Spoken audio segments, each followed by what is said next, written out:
vegan was, I guess, an easier transition for me than maybe other people because of the fact that I've always loved cooking. So as a child, I was actually responsible for cooking all the meals in the evening in our house because both my parents worked.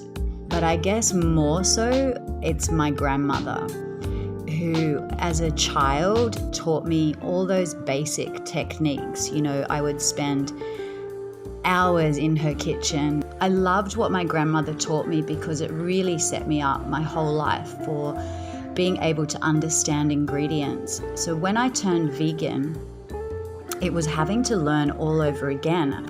And I remember those times when I would hear of strange ingredients that I'd never heard of and thought, how can you use nuts and seeds and, you know, anything other than the standard normal flours that we use for cooking?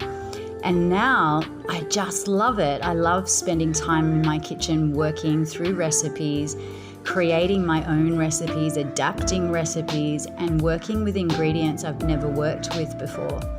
It's almost like problems just dissolve, or new ideas or things come to me while I'm cooking.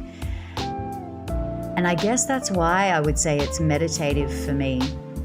I never see it as a chore. In fact, I see it as a creative outlet. I think that in the kitchen, I find it a relaxing place to be. So therefore, I don't actually find I get too many mistakes. If there's mistakes that happen, it's usually because I am thinking about other things rather than concentrating on my recipe.